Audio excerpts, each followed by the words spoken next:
Por el tipo de temas que abordo en mi otro canal, El Grimorio, he podido percibir de primera mano la desconfianza e incluso el desprecio de muchos hacia la educación formal, hacia los títulos profesionales, hacia la academia y en general hacia el conocimiento intelectual, fenómeno que a la luz de ciertas tendencias en redes sociales y en la cultura actual me parece que es importante abordar. En enero de 1980, el conocido autor y profesor estadounidense Isaac Asimov publicó un artículo llamado Un culto a la ignorancia. En ese artículo, Asimov hacía referencia a lo que él observaba en la sociedad estadounidense de su tiempo, un fenómeno que él creía era endémico de su país, pero que en realidad se da en todo el mundo occidental y hoy en día quizá con más intensidad gracias a las redes sociales. Su artículo es un llamado de atención al desdén por el conocimiento intelectual, un desdén que había llegado al punto de que muchos estadounidenses de su tiempo parecían avergonzarse de haber tenido algún tipo de estudio superior por ser supuestamente elitista. Les comparto este fragmento del artículo. En Estados Unidos hay un culto a la ignorancia, y siempre lo ha habido. El antiintelectualismo ha sido esa constante que ha ido permeando nuestra vida política y cultural, amparado por la falsa premisa de que democracia quiere decir que mi ignorancia vale tanto como tu saber. El antiintelectualismo del que habla Asimov y que él pensaba que era característico de la sociedad estadounidense, en realidad es un fenómeno mucho más viejo, que se ha extendido por todo el mundo occidental y que aún hoy en día estamos presenciando. Y es que esa desconfianza y desprecio hacia la academia, los estudios formales y los intelectuales, así como hacia los títulos profesionales y las licencias, hunde sus raíces en los inicios del siglo XIX, cuando un movimiento filosófico planteó una especie de rebelión contra la supremacía de la razón y le dio importancia capital a la emoción, la intuición y el sentimiento. Ese movimiento, que se conoce como romanticismo, no pretendía desautorizar el estudio ni la educación formal. Al contrario, valoraba el estudio, en especial el del pasado, y valoraba el conocimiento. El problema es que sus ideas no fueron bien comprendidas por una gran parte de la población, y cuando el romanticismo criticó la frialdad de la razón, mucha gente malentendió y creyó que se refería a que los intelectuales estaban desconectados de la realidad, que eran elitistas e incluso algunos llegaron a esparcir la idea de que la educación formal es una manipulación del sistema. Que sí, en parte así es, pero no de la manera en que se le piensa.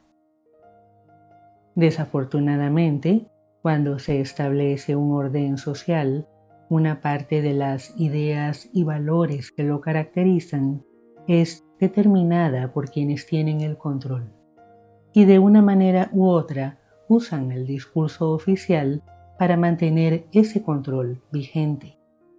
Sin embargo, esto no significa que todas las personas con mayores conocimientos o habilidades sean parte de un sistema manipulador, ni tampoco significa que todo cuanto aprenden las personas en el sistema educativo formal es errado, manipulado o disfuncional.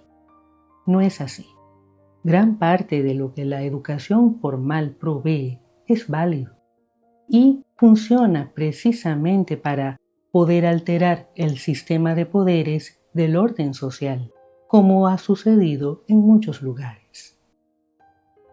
Yo misma he criticado el sistema actual, y sostengo que éste está plagado de problemas y deficiencias. Pero aún así, este sistema puede proveer ciertas habilidades y conocimientos esenciales para que una persona pueda pensar racionalmente y no caiga en las trampas de las creencias, las suposiciones y los inventos y ocurrencias absurdas que inundan nuestra cultura.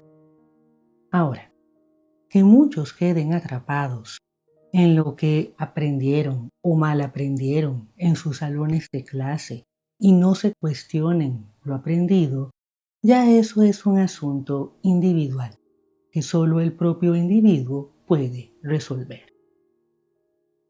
En cuanto al supuesto elitismo del estudio en la academia, hay que aclarar que una élite es esencialmente un grupo de personas que destacan o que ocupan una posición destacada en la sociedad. Es algo normal e inevitable. Quienes destaquen en el ámbito deportivo integran la élite del deporte.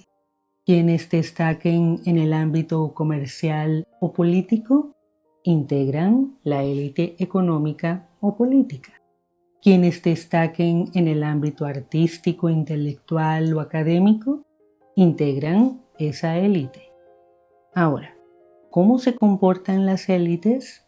Es otra historia. El elitismo, por su parte, no es lo mismo que la élite, sino que es una forma de pensamiento que considera que los miembros de una élite merecen mayores beneficios y privilegios, pero con un sentido de exclusión muy fuerte. Durante mucho tiempo, desde la antigüedad hasta el siglo XVIII, la educación formal, el acceso a los libros y a la actividad intelectual fue en la práctica prohibitivo para la mayoría de la población. Solo los ricos y poderosos tenían verdaderas oportunidades para educarse. Se podría decir entonces que durante esos siglos la educación formal fue efectivamente elitista. Pero esta situación cambió hace unos 150 años, cuando se abrió el acceso a la educación formal. Así que hoy en día los mayores obstáculos suelen estar en los propios individuos, en sus capacidades intelectuales naturales, en su fuerza de voluntad y en su manera de responder a los desafíos que se les plantean. Algunos, desafortunadamente, se inclinan por el resentimiento, otros, en cambio, por la superación.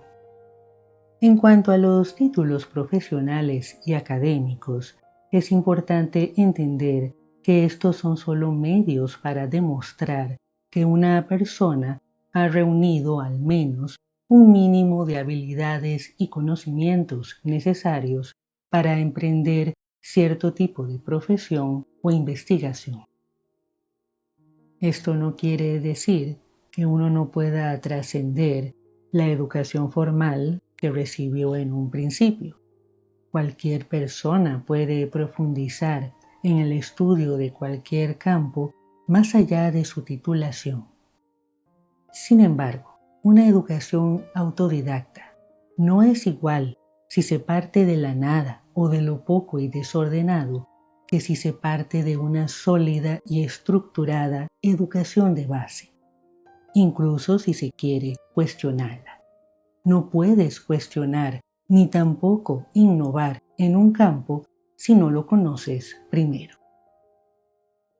En cuanto a la experiencia, una persona puede tener muchas experiencias, pero si sus conocimientos son escasos o sus habilidades son limitadas, va a tender a valorar esas experiencias en función de lo que cree, supone o se imagina, y que la mayor parte del tiempo no está basado en la realidad, sino en sus temores o prejuicios. A lo largo del tiempo, he observado cómo muchísimas personas de baja educación simplemente no son conscientes de las tonterías que están afirmando, y es que no tienen los conocimientos mínimos para darse cuenta de ello. Despreciar la educación formal o a los intelectuales no hace a las personas más humildes ni estar más conectadas con la realidad. Simplemente las deja en una posición expuesta a la ignorancia y vulnerable a la manipulación. ¿O porque creen que tantos populistas y falsos gurúes atacan la educación y despotrican contra los intelectuales? Ahí se los dejo. Hasta la próxima.